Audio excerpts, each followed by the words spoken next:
the Wetlands Board for Wednesday, March 12th. The responsibility of this board is to carry out locally the Commonwealth policy to preserve the wetlands and to accommodate economic activity so as to prevent their despoliation. Mr. Wilson, if you could make the roll call. Mr. Roadley? Here. Mr. Waltrip? Here. Mr. O'Brien? Here. Mr. May? Mr. May is absent.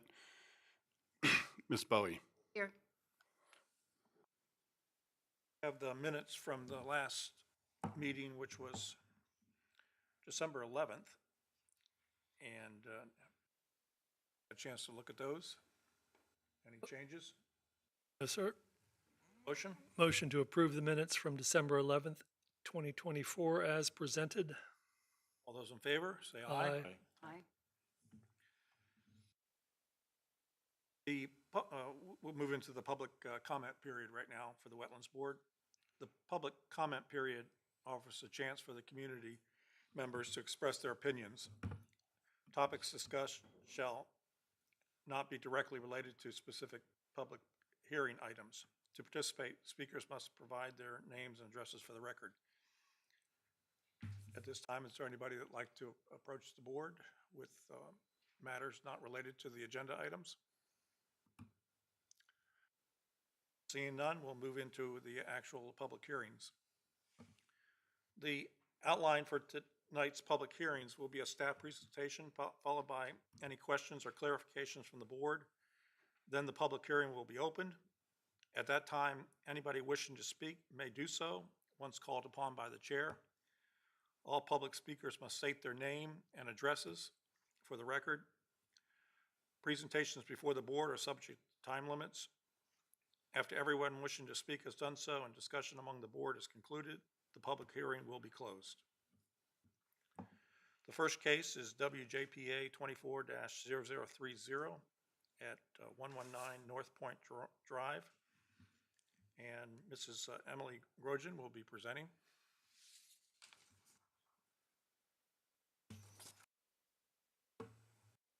Mr. Chair, members of the board, Emily Grogan, Watershed Planner, presenting WJPA 24-0030 for 119 North Point Drive.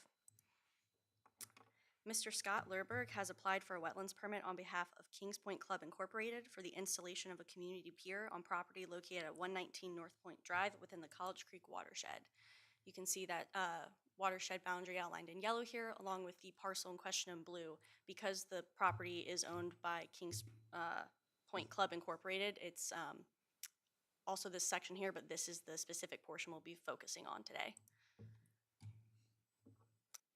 As you can see here, there's the recent aerial photography with the existing community pier dock in question. The applicant is proposing to replace the existing dock with a 5-foot by 150-foot floating dock, a 10-foot by 20-foot deck, and a community use pier within the same existing footprint. This proposed project is not a private open pile structure, therefore this project must be heard by the board. Here we have the current topography along with the most recent floodplain. And then this is the proposed site plan. As you can see, the existing boat ramp is going to stay, and this is the proposal outlined in orange here, along with mean high water, mean low water, and then just a cross section of that proposed work. And then some recent photography showing what the site currently looks like, kind of coming up here with that boat ramp to the left here, moving forward, just giving you a better shot of this first initial portion, and then moving up to the rest of the existing dock. And then kind of turning back around, looking back down towards the entrance, again, that existing boat ramp as a reference point. As published in the Virginia Register on July 11th, 2005, the revised wetland mitigation compensation policy and supplemental guidelines, Virginia, as a Chesapeake Bay program partner, is committed to achieve a no net loss of existing wetlands acreage and function in the signatories' regulatory programs.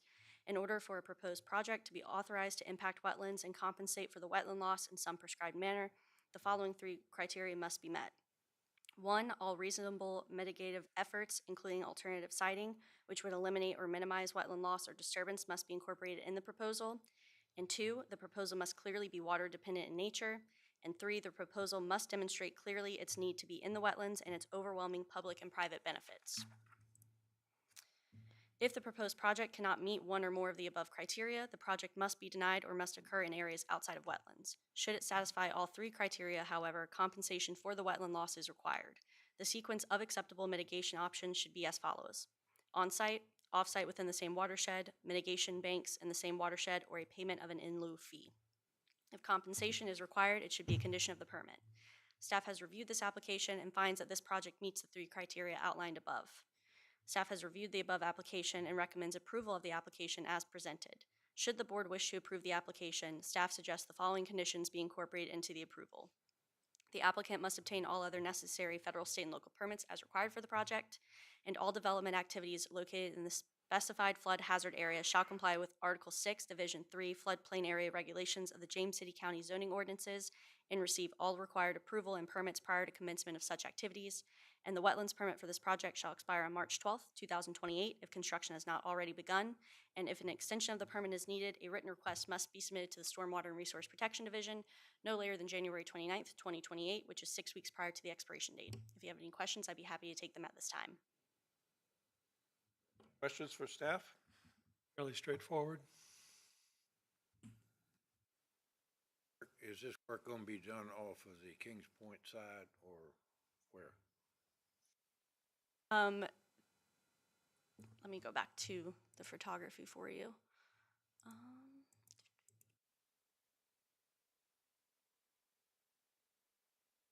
So right here we have the clubhouse for the community, and then right here we have that boat ramp in the existing pier. It will be located in the same footprint. Is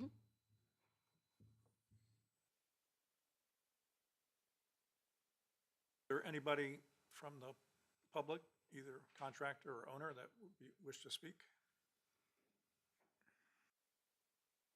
I'm Mike Johnson. I'm a resident of Kings Point, a member of the HOA there, and I helped put together the application. I'll be glad to answer any questions you have. Mr. Johnson, over here, could you give your address for the record, please? 205 South Point Drive. Thank you. Questions? Said fairly straightforward. So we'll close the public hearing unless there's anybody else that's looking to speak. Seeing none, we'll then bring it back to the board for discussion. Oh, take that, we'll reopen the public hearing. Yeah, just wanted to point out, and it was a hard time to make, but there's a lot of support for the project. I'm Catherine Haynes. I'm 118 Kings Point Drive, and my parents couldn't come, but I'm 121 Kings Point Drive. My parents are 118 Kings Point Drive, and Scott Lerberg, who's the co-president for the association, is here as well in support. Thanks. Close the public hearing. Board discussion. Ready to make a motion? So, Move to adopt the resolution to permit the request for Wetlands Board Case WJPA 24-0030 at 119 North Point Drive. Wilson? Motion is to adopt. Mr. Oatley, Yes? Mr. Waltrip, Yes. Ms. Bowie, Yes. Mr. O'Brien. Yes. Motion passes 4-0. Second case tonight will be WJPA 25-0003 at 2521 Mannion Drive, installation of a revetment. Mrs. Emily Grogan.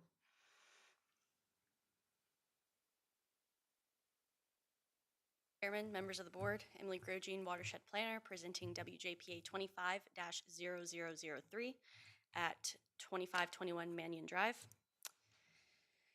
Mr. Daniel Winnell of Water's Edge Construction has applied for a wetlands permit on behalf of Mr. Brian Clare for the installation of a revetment on property located at 2521 Mannion Drive within the James River watershed. You can see that watershed boundary outlined in yellow, along with the subject parcel in blue. And then moving closer in to the site in question, along with the topography and floodplain. The applicant is proposing to construct a 110 linear foot riprap revetment on the offshore side of an existing retaining wall to mitigate shoreline erosion and protect the retaining wall on the property. This project is proposed between mean low water and mean high water, therefore this project must be heard by the board. There is an existing pier and boathouse located on the property, previously approved under Virginia Marine Resources Commission Permit 2017-1222. The existing beach nourishment was approved administratively under VMRC 2017-1754 or County Permit WJPA 18-0093. The existing retaining wall was also approved under a Chesapeake Bay exception, CBE-18-030. Looking at the site plan here, you see that existing pier and boathouse along with the retaining wall and beach nourishment. The proposed revetment is outlined in orange with lines dictating mean low water and mean high water here. And then just moving closer in on that, again, the proposed revetment is in orange.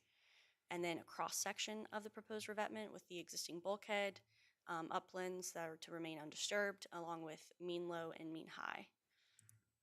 And then going back to before any of the previous exceptions were approved, these were the existing site conditions, just to give you an idea of the previous slope of the property.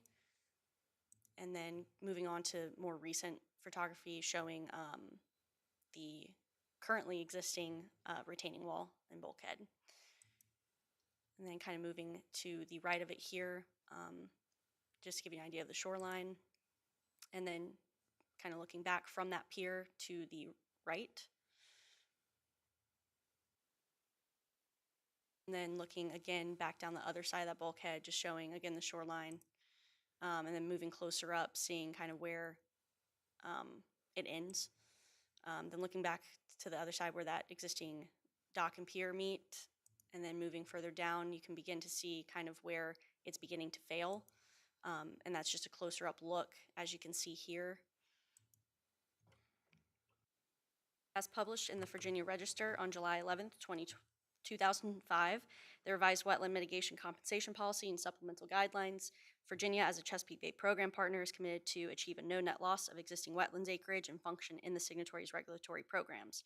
In order for a proposed project to be authorized to impact wetlands and compensate for the wetland loss in some prescribed manner, the following 3 criteria outlined in front of you must be met. If the proposed project cannot meet one or more of the above criteria, the project must be denied or must occur in areas outside of wetlands. Should it satisfy all 3 criteria, however, compensation for the wetland loss is required.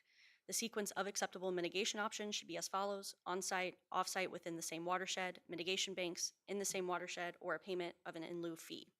If compensation is required, it should be a condition of the permit. Staff has reviewed the application and finds that this project meets the 3 criteria outlined above. Staff has reviewed the above application and recommends approval of the application as presented. Should the board wish to approve the application, staff suggests the following conditions be incorporated into the approval. 1, the applicant must obtain all other necessary federal, state, and local permits as required for the project. All development activities located in the specified flood hazard area shall comply with Article 6, Division 3, Floodplain Area Regulations of the James City County zoning ordinances and receive all required approval and permits prior to commencement of such activities. And the wetlands the wetlands permit for this project shall expire on March 12th, 2028 if construction has not already begun, and if an extension of the permit is needed, a written request must be submitted to the SRP division no later than January 29th, 2028, which is 6 weeks prior to the expiration date. If you have any questions, I'd be happy to take them at this time. Emily, do you know when that bulkhead was constructed, just out of curiosity? I believe around 2018 when it was approved. Not a very long life.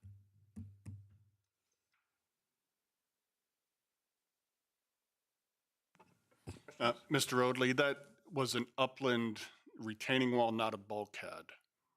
It was approved by the Chesapeake Bay Board in 2018.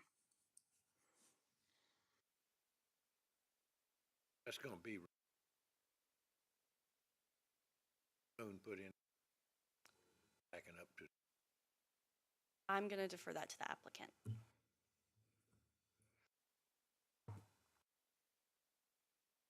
Further?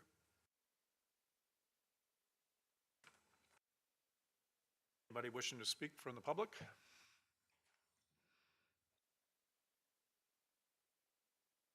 With Waters Edge Construction, 7782 Richmond Road, Toanna. Problem. Your question about the retaining wall, we built it in 18, it was upland. When we built that wall, it was about 2 foot tall. it's been major erosion against it. Now it's almost 6 foot tall. So that's the reason for the need for the riprap. Your question about the wall is going to stay in place and we're just going to armor in front of it. Wall's in good shape. It's just got a lot of erosion in front of it. It's got tiebacks behind it. Annie, can you expand on what's happening in this reach of the river? I mean, that the deflation has happened rather quickly. It is amazing. When Mr. Clare called me out there to look at it, I was shocked because you can see where they've lost 3 foot of clay, and it's clay material. And the storms is what does it. The big storms out of the northwest where they come in there and just pound that shoreline. The sills that are out there offshore were actually the first ones built in the state of Virginia. They were done by Jim Gunn, and they probably really need to be redone and raised up and have that whole beach nourished to work properly now. But I mean, they've been there for 30 years. So that's it's just that shoreline takes a beating in the northwest winds. So that's the situation there.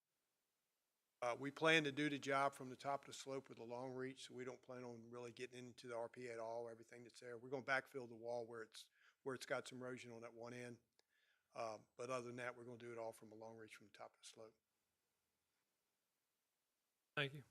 And just out of curiosity, I can't see fully with the pictures, but if you look at the property on either side of that one that's being reviewed, they don't appear to have any retaining wall. There is a sill on the down, and I can't remember exactly. There you go. Yeah, see, there's a sill.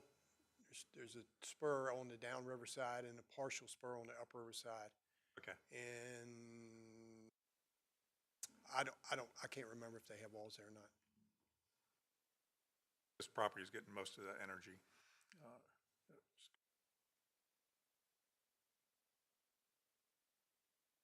Other questions? Thank you. Else from the public or the owner willing to questions or comments? Seeing none, I'll close the public hearing and open it up to the board for discussion. Forward. Mr. Chairman, I did do a little bit of looking back over time, and it's really quite amazing how quickly this is deflated, if you will. Clearly, there's a need. I will support the application. Very nice. In a motion then?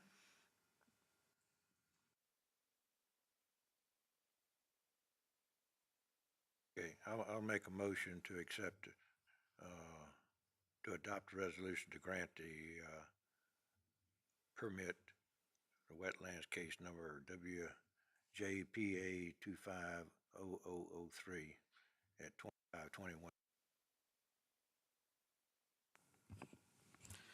Motion is to adopt. Mr. Roadley, Yes? Mr. Waltrip, Yes.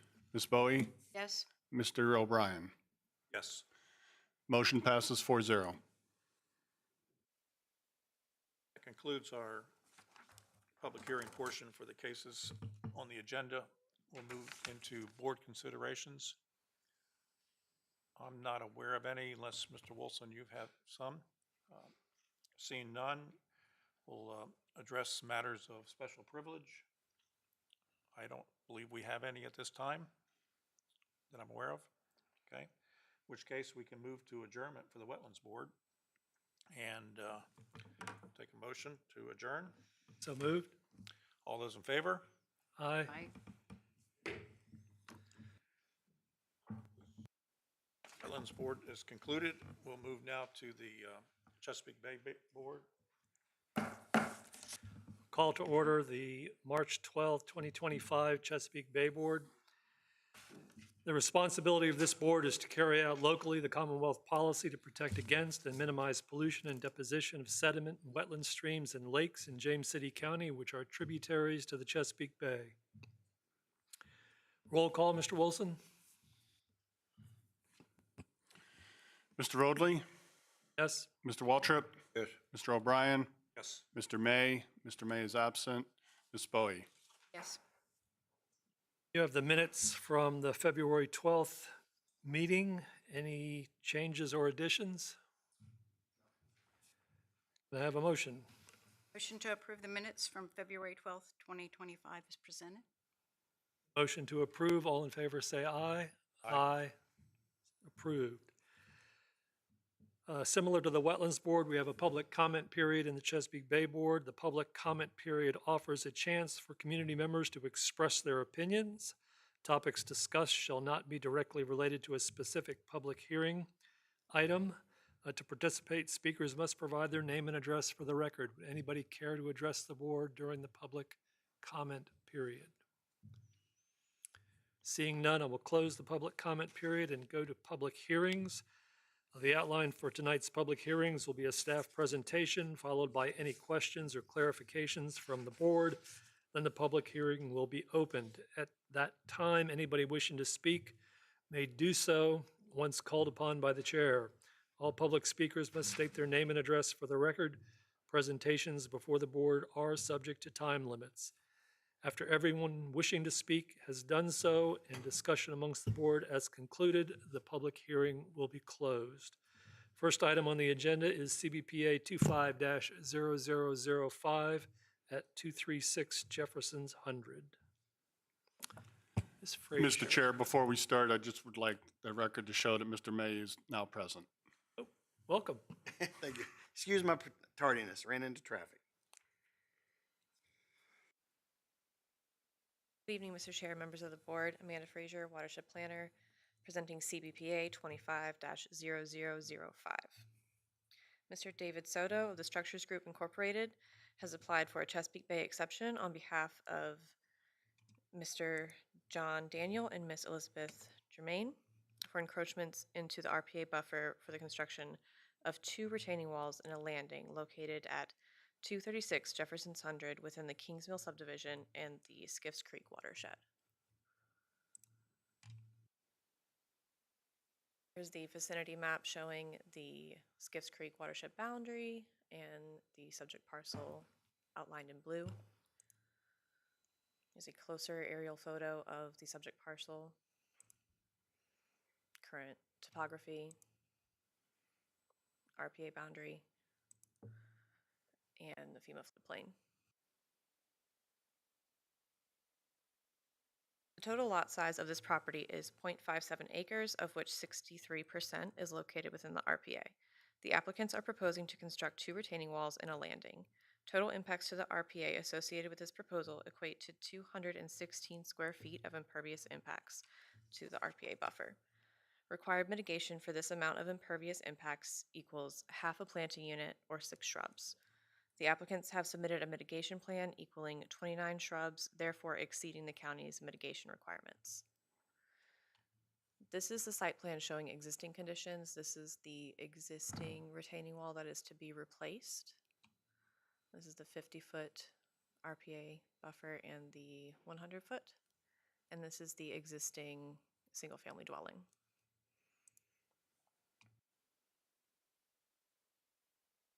Here you can see one of the retaining walls that is extending into the 50 seaward buffer. And this is the closer retaining wall located closer to the house and the landing. And here we have the mitigation plantings.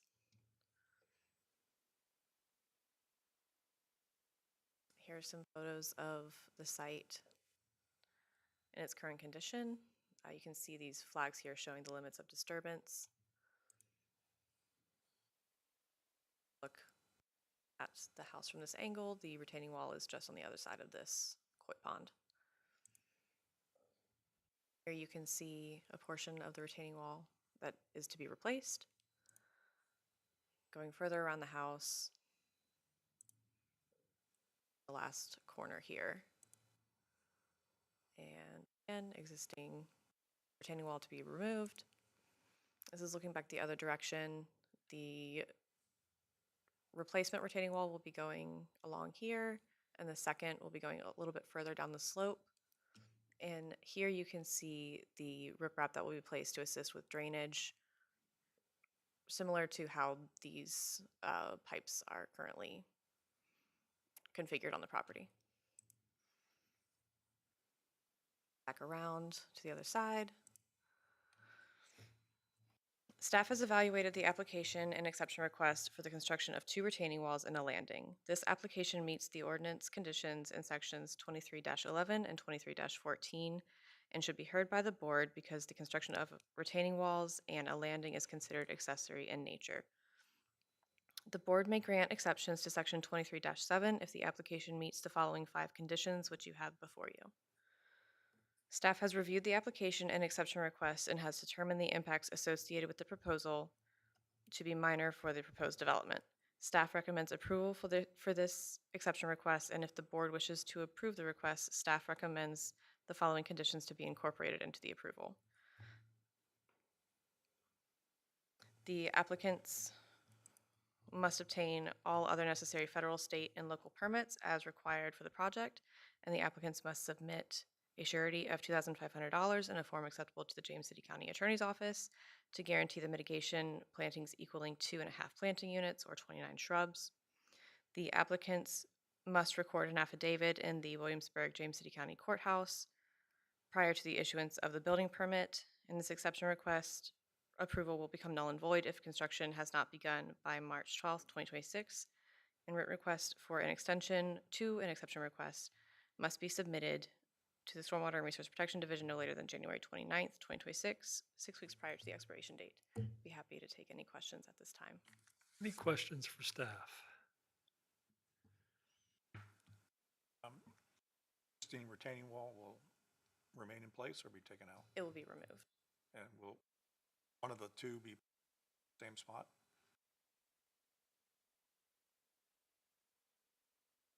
This is the one that will be put back in. The existing retaining wall, I believe, is this line here. Trees are gonna be, 2, and there is one that's kind of hidden behind this one. Is will be proposed. removed. Correct. Your wall is gonna be below those. There will be one closer to the top of the slope here, and then a second one. Helpful if that was out, you know. I see one stake up there, okay, all right. Existing condition site plan showed these 3 trees to be removed. See any, but is there evidence of erosion? Structure? I did not notice any. I can defer that to the applicant. So the downspouts, the black, 4-inch piping that was running off there apparently for the downspouts. So those are going to be underground and they're going to go out into the riprap at the end? I'll defer that to the applicant. Okay, thank you. Any other questions for staff? Thank you. With that, I'll open the public hearing. Would anybody care to address the board on this matter?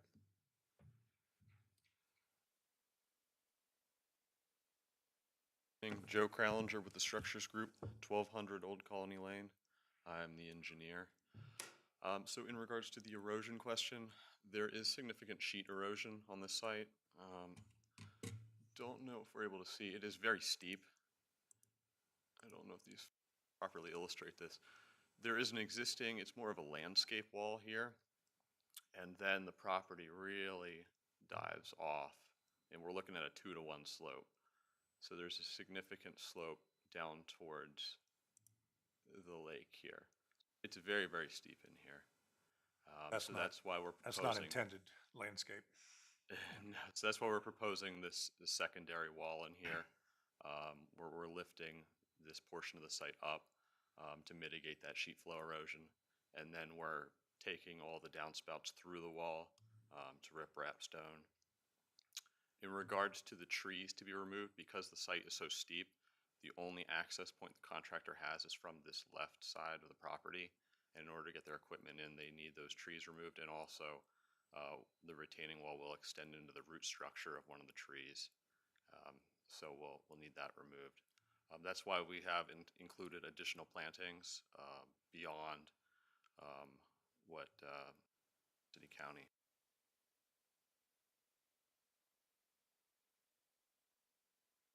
Any other questions? Um, I assume that the walls will be designed to be able to withstand the hydraulic load that you anticipate. That's correct. There's a chimney drain along the rear face of the wall with weep holes along the base of the wall too. And they have river rock stone along those. So there's riprap along the downspouts, and then there's river rock around each one of the weeps. Thank you. Is that a stone, excuse me, is that a stone wall? It'll be a segmental block wall. Block wall, and that's Segmental. stepped in as it comes up? That's correct. There's a Blocks in. batter to it, and then it's reinforced with a geogrid. It comes up. That's correct. Very good. Thank you. Thank you. Would anyone else care to address the board on this matter? Hearing none, I'll pull it back to the board for discussion. Looks to me like an improved design. I would agree, Mr. Chair, that it's a well-designed plan, and certainly I see the need for that there. I would be in support of it. Any other comments? Hearing none, I will close the public hearing. The matter is before the board. Would anybody care to make a motion? Make a motion to adopt the resolution to grant the exception request for Chesapeake Bay Board case number CBPA 25-0005 at 236 Jefferson 100. Mr. Wilson? Motion is to adopt. Mr. Waltrip? Yes. Mr. O'Brien? Yes. Mr. May? Yes. Ms. Bowie? Yes. Mr. Roadley? Motion passes 5-0. Next item on the agenda is CBPA 24-0069 at 108 Colonel Philip Johnson.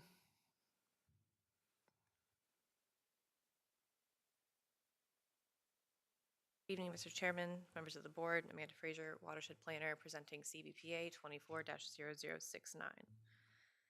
Ms. Jennifer Bliss of Marquee Homes Incorporated has applied for a Chesapeake Bay exception on behalf of Mr. Bruce and Ms. Robin Phillips for encroachments into the RPA buffer for the construction of a single-family dwelling located at 108 Colonel Philip Johnson within the Kings Mill subdivision and the College Creek watershed.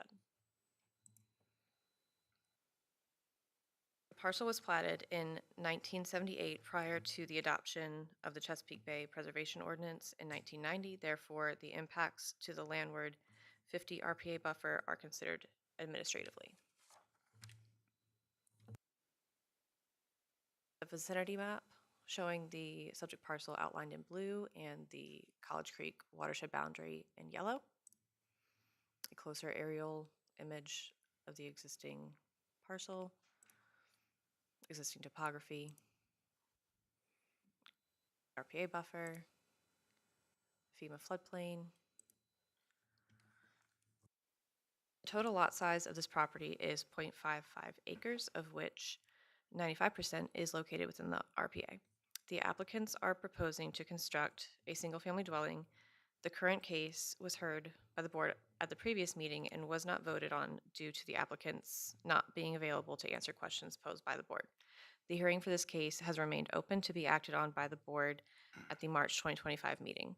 Total impacts to the RPA associated with this proposal equate to 3,307 square feet of administrative impacts to the landward 50 RPA, 728 square feet of legislative impacts to the seaward 50-foot RPA, for a total of 4,035 square feet of impacts to the RPA.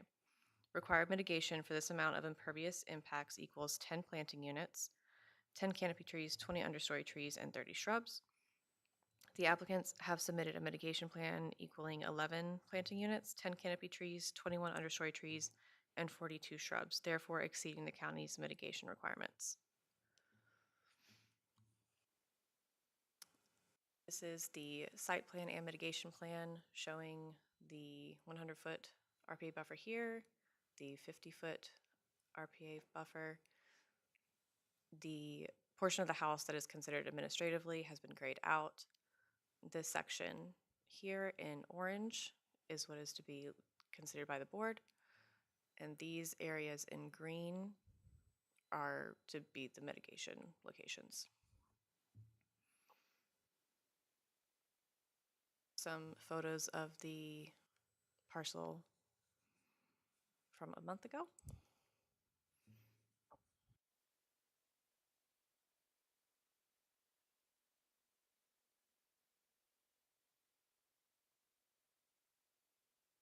Staff has evaluated the application and exception request for the construction of a single-family dwelling. This application meets the ordinance conditions of Section 23-11 and 23-14 and should be heard by the board because the construction of a single-family dwelling within the seaward 50-foot RPA cannot be approved administratively. The board may grant exceptions to Section 23-7 if the application meets the following 5 conditions, which you have before you. Staff has reviewed the application and exception request and has determined the impacts associated with the proposal to be major for the proposed development. Staff recommends approval of this application request, and if the board wishes to approve the request, staff recommends the following conditions be incorporated into the approval. The applicants must obtain all necessary federal, state, and local permits as required for the project. The applicants must submit a surety of $5,500 in a form acceptable to the James City County Attorney's Office to guarantee the mitigation plantings equaling 11 planting units, 10 canopy trees, 21 understory trees, and 42 shrubs. The applicants must provide written approval from the Kings Mill Community Services Association for the dwelling as situated crossing the building setback line prior to building permit issuance. The applicants must record an affidavit in the Williamsburg James City County Courthouse prior to the issuance of the building permit. This exception request approval will become null and void if construction has not begun by March 12th, 2026, and written requests for an extension to an exception must be submitted to the Stormwater and Resource Protection Division no later than January 29th, 2026, 6 weeks prior to the expiration date. I'd be happy to take any questions at this time. Any questions for staff? Any changes in the presentation from last time? Just an updated site plan, really. There were some typos in the previous site plan presented, and that has been addressed here. And is this 1 or a 2-story house? I don't recall. Refer that to the applicant. Also, are you aware of any minimum, just for consistency of approach, are you aware of any minimum square foot requirements regarding building in that area of Kings Mill? Not within the Kings Mill development. And the blue line that we see on the site plan is the setback line? Yes, sorry.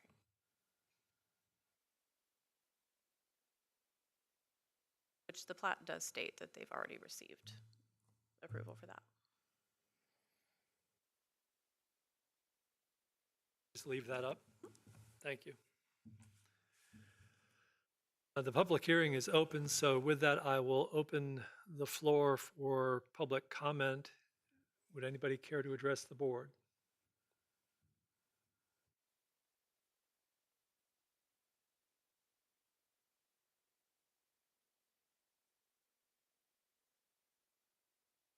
Evening.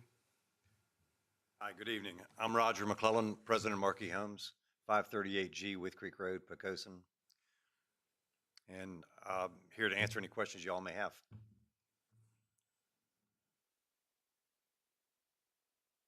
I think one of the questions, the question about square foot requirements was asked and answered, but just to confirm, that is the correct answer. There is no minimum square foot requirement. There is there's a minimum of 1,600 and a maximum of 2,500 in the covenants for that neighborhood. Is this home here 1 story or 2 stories as far as like? It's a story and a half, is a room over the garage. So one level with a room over. Well, and what was the footprint for the square footage? This section of Kings Mill has a minimum of 1,600 square foot, and believe it or not, a maximum of 2,500 square foot. What is this particular home here that's being proposed? This one is 2397 on the ground level, with a bonus room of 430. They count the second story as footprint? Include that in with it? The 2397 is the ground level living space. My question is, if they added a full story on top of that house, is it still 23? Maximum for a two-story is 3,500, so we would exceed that. 35? Yes, sir. Okay, all right, you answered my question. I think the issue in front of the board, and as we've dealt with numerous properties with trying to fit a house into a lot, is trying to do so in a manner that is respectful of the RPA, but also kind of is in line with the requirements of the local HOA. And so that's part of the balancing act here that I think some of the board members are wrestling with is the encroachment necessary? Is it appropriate given the requirements? So you've exceeded the minimum number. You're not at the maximum. I also take note that the majority of the house is located outside of the seaward 50-foot. So there's that as well, and you've tucked it up as best you can to the setback limits. Kings Mill gave us forgiveness on the 40. The setback was 40, and they allowed us to go to 30 to get it out of the RPA, to move it forward. And we've already got approval from the Kings Mill HOA with regard to the setbacks. Mr. Chair, just to follow up on your comment about the minimum square footage. I know on this one here, I know for, one of the things we look at is the minimum necessary to afford relief, as the chair mentioned. And if 1,600 is the minimum, this is running at about 50% above and beyond the minimum. And we've dealt with quite a few of these in Ford's Colony where they have these minimum requirements, and this one is 50% above the minimum. And I know in the past some people have taken it to a two-story to kind of lessen the footprint and get the square footage back on a second floor. But this might.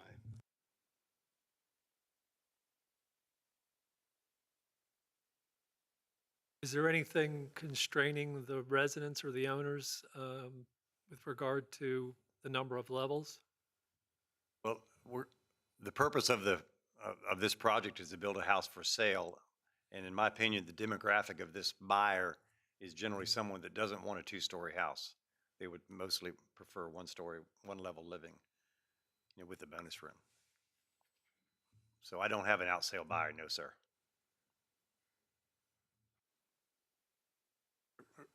Question amongst ourselves, even though it's the public hearing, is when we look at this minimum square footage for the first floor,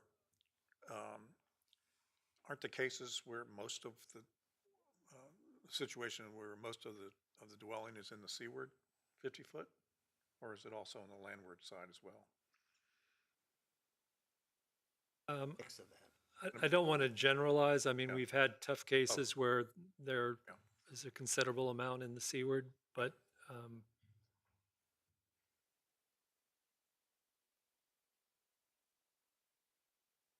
any other questions for Mr. McClellan? One last question. On the setback, is that something that you came to the association with as a proposal, or did Kings Mill volunteer, offer up that No, suggestion? we requested it, knowing that we were going to be up against this. So we requested Kings Mill to give us 10 foot of forgiveness on the front. And the reason for that was to try to minimize the Minimize the impact, yes, sir. impact of the RPA. Yes, sir. Okay. Just want a point of clarification, Mr. Chair, was it's my understanding that the gray area in this image here, that was the administrative approval already. We're just going with the 728 square foot of the orange area there. Is that correct? It is correct. Okay. One final question, perhaps. Has any measures been taken to mitigate the potential water flowing off the property? in these situations, and you saw it on the earlier application, where sheet flow invariably creates erosion, and people are coming back to help address that erosion. In some instances, we've seen mitigative measures, either BMP of some type, infiltration to help filter rainwater that may come off the roof structure. Have you given any thought to that, or has there any been proposed for this? We build in many localities, and James City County is one of the most stringent with regard to stormwater runoff. So there'll be a Gestapo inspector out there watching us every step of the way. So we're quite sure that we'll be doing the proper mitigation with regard to E&S measures and things.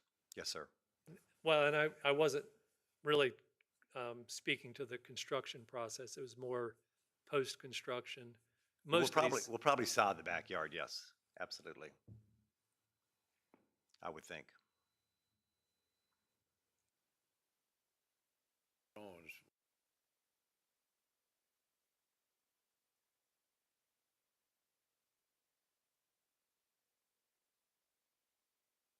I'm sorry, Mr. Waltrip, I didn't.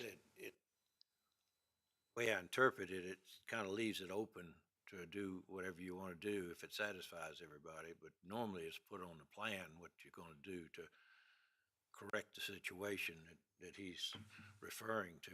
I kind of gathered that myself, kind of way I look at it. And the site plan is submitted to James City County for review from their environmental folks.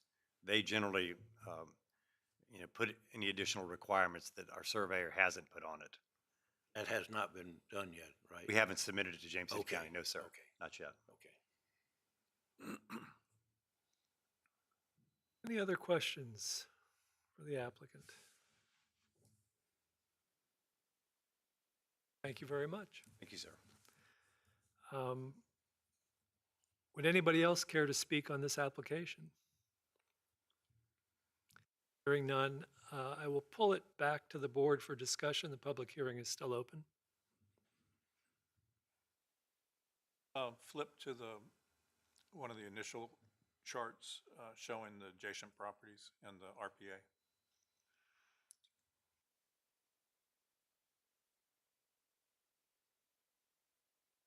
With the RPA and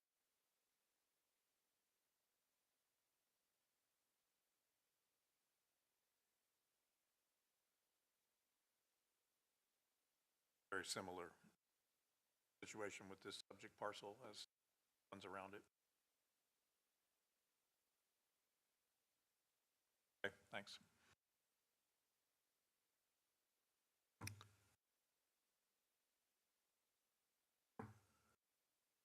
Well, I am not a mind reader. I can kind of guess what I think is going through a lot of the board members' minds. We've taken great pains to try to be fair in reviewing these types of applications and looking at the minimum necessary to afford relief under the provisions of the Act. And I think the board is wrestling with that issue today on this project, on this lot.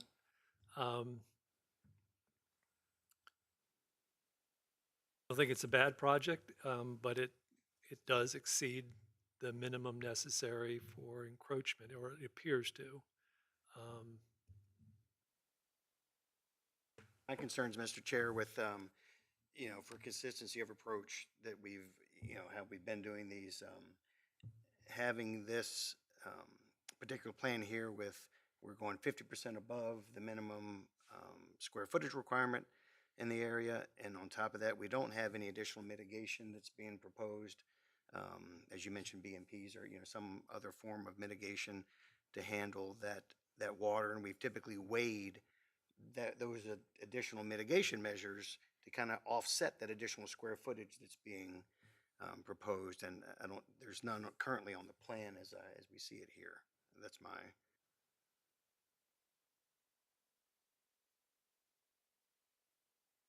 Any other thoughts? Yeah, just to most have said everything's going on with me One is square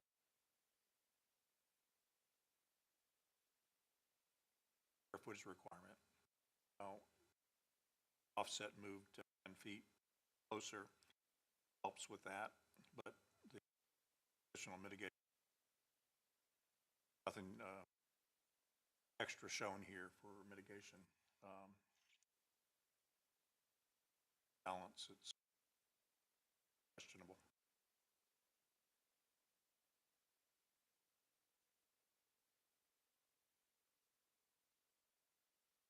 I will resonate the same concern as the rest of the board members on this scenario. Mr. McClellan, can I address you again? The board is considering the matter. The public hearing is still open, so you're still free to come speak to the board. We can vote this up or down, or you could choose to defer. That's your choice. I can't defer it for you necessarily. But I'll leave it up to you if you wish to take a position one way or the other.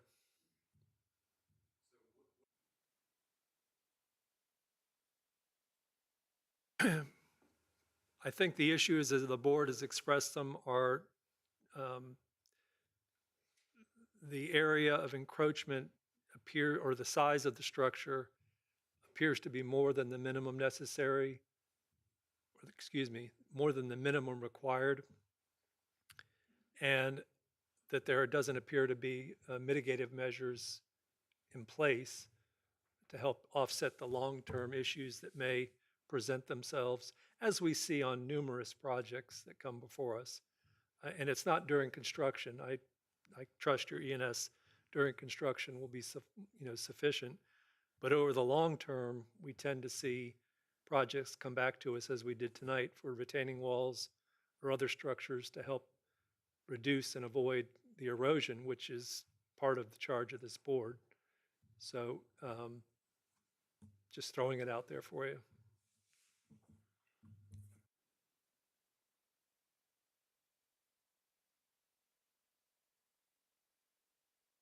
Sorry, we're a friendly group, but it doesn't get recorded from the back row. No, I'm sorry. No, it's my understanding that staff has recommended approval, and now you're telling me that you're probably going to disapprove it because we don't have proper mitigations in place. Is that what I'm hearing? That is where the board is leaning. I believe you're correct. Well, I'd say go ahead and vote on it. If you disapprove it, you disapprove it, then we'll have to back up and regroup. Thank you. Thank you. With that, I will close the public hearing. The matter is before the board.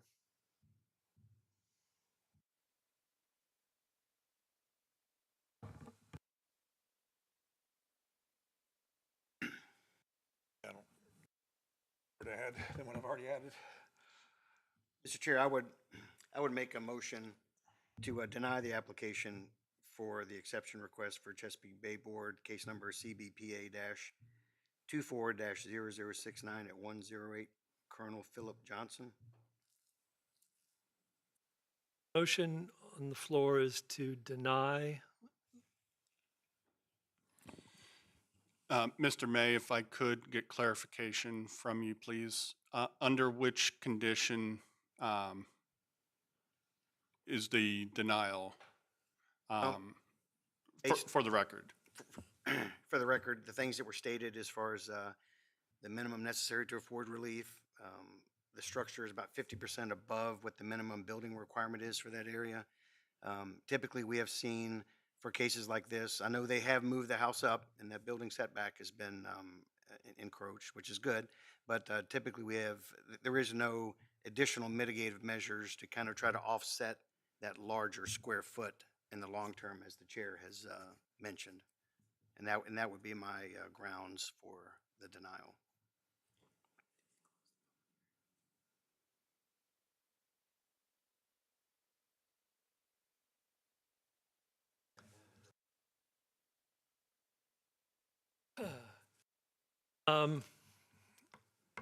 I'll seek counsel on this. We have a motion on the floor.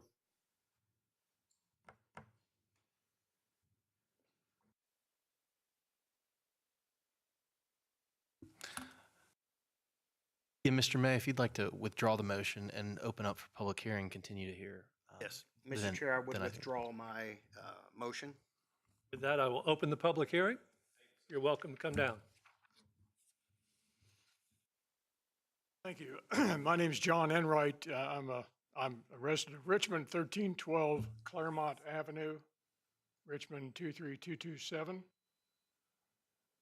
I am an agent with Long and Foster Real Estate, both in the Richmond office and the Williamsburg office. I've been a former resident 2 times in Kings Mill, and I've been selling real estate in Kings Mill and around this area for over 30 years. And I could tell you as far as a 1,600-foot, I don't know of a 1,600-foot home in Kings Mill, it would not be marketable in this market particularly, in that neighborhood. And in the adjacent homes, the nearby homes are much larger than that. So I submit to you that 1,600 feet, although when they originally designed the neighborhood, they thought that would be a good idea because originally, it was not necessarily going to be a year-round community. It was going to be a vacation community. And that, of course, over the years has changed. But a 1,600 or 2,000 or what they're proposing, a 2,500 square foot home, in this market for that particular target buyer would be ideal. Anything smaller than that would be probably unsaleable. That's just my opinion, based on my experience. I appreciate you sharing that. Thank you.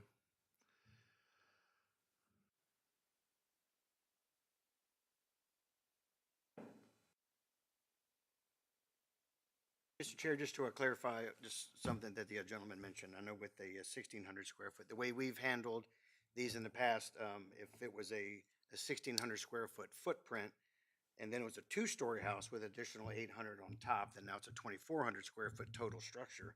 But we were more looking at the actual footprint, just to be clear.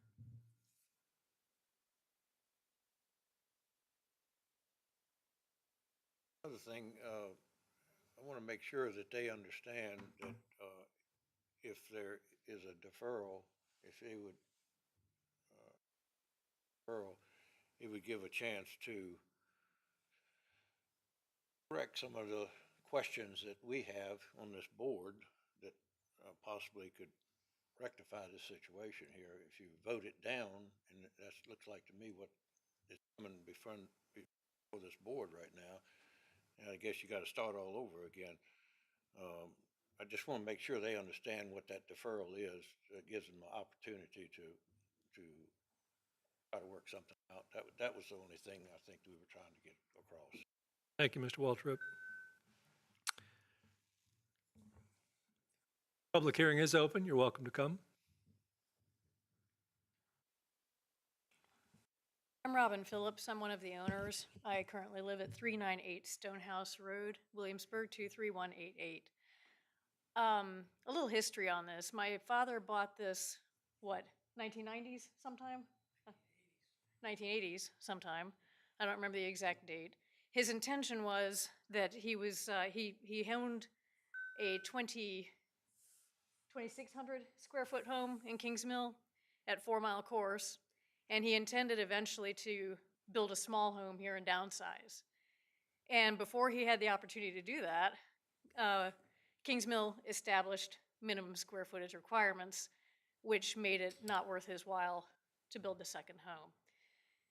So the lot has remained empty until now. I want to back up what Mr. Enright said. A 1,500 square foot home probably does not exist in Kings Mill and would not be marketable or saleable. A 2-story home would be a disadvantage because, as my father intended, he wanted a 1-story home because he was getting older. The home at 4 Mile Course that he originally built as his retirement home was a 1-story home with a room over the garage, almost exactly like this one that is being proposed here. So I would request that the board consider the homes around this lot, the existing homes. The home immediately to the left is quite a towering thing when you see it in person, because it's also slightly up a hill and it's 2 stories and it's fully within the RPA. So, I just would beg for a little bit of equity with what my neighbors already have. If the issue is mitigation, long-term mitigation, which would exist after the construction is already completed, then what I would request that the board consider is that we be allowed to take a deferral and come back to you with a plan for permanent mitigating measures to help prevent that sheet erosion that concerns you. But I would like to avoid putting into the record a proposal for a 1,500 square foot footprint, because I don't think that's marketable, and we would end up with something unsellable entirely. Questions? Any questions? So with the request for a deferral, I think that's probably most advantageous to everybody. Do we agree? Mr. Wilson?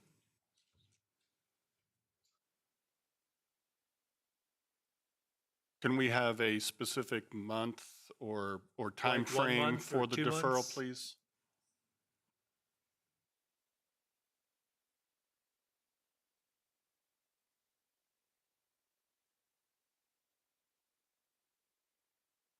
Can you please clarify for us, can you give us some parameters on exactly what it is that you're looking for us to have next time we appear before you?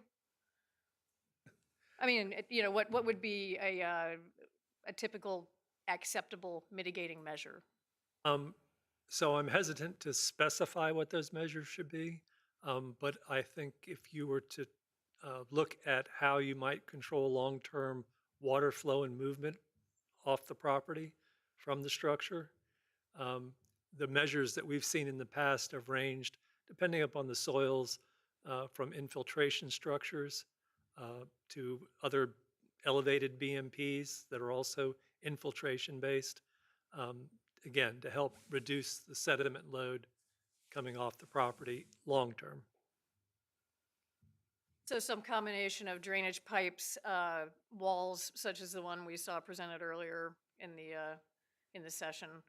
Potentially the walls, you might also just consider some infiltration type structures that aren't perhaps as extensive as encroachment as the wall. I mean, the wall becomes almost an after the fact requirement because of the fact that the house is there. But if you have the opportunity to put infiltration system into the property, then that can help address the long-term sedimentation.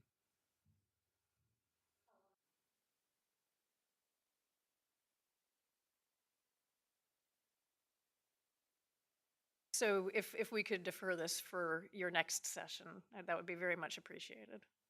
Very good. Thank you. So we don't vote on that, do we, Mike? Make a motion for deferral. I would make a, Mr. Chair, I would make a motion. But before I do that, I would just like to, just so the applicant understands where I was coming from with my initial denial. I did mention minimum necessary to afford relief, but the other is granting the exception will not confer upon the applicants any special privileges denied by Chapter 23 of the Chesapeake Bay Preservation of the James City County Code to other property owners similarly situated in the vicinity. So this is a situation where we have denied or had, applicants in the past. If we were, in my opinion, in the way I feel, if we were to approve this, this would be not in line with, we would be giving them a special privilege by approving this as presented. But certainly I'm sure they're going to have the opportunity to look at this and come back. So, but I would make a motion to accept the deferral request for case number CBPA-24-0069 at 108 Colonel Philip Johnson. Thank you. Motion on the floor. Mr. Wilson. Mr. Chair, would you please close the public hearing first? Public hearing is closed. Thank you. Thank you, sir. Motion is to defer to the April 2025 meeting. Mr. Waltrip? Yes. Mr. O'Brien? Yes. Mr. May? Yes. Ms. Bowie? Yes. Mr. Roadley? Yes. Motion passes 5-0. Any matters of board consideration, Mr. Wilson? Special privilege? Hearing none. A motion to adjourn? So moved. All in favor? Aye. Aye. We are adjourned.